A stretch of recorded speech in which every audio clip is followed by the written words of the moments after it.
திருமலை திருப்பதி நவநீதம்.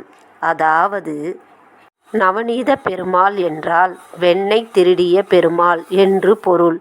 அந்த நவநீதம் என்ற வடமொழி சொல் வெண்ணெய் என்று பொருளாகும். நவநீதம் தயாரிக்கும் காட்சி.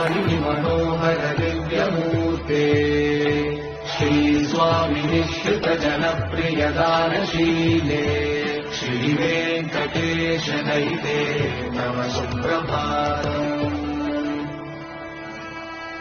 तव सुप्रभातमरविन्दलोचने भवतु प्रसन्नमुखचन्द्रमण्डले विधिशङ्करेन्द्रवनिताभिरर्चिते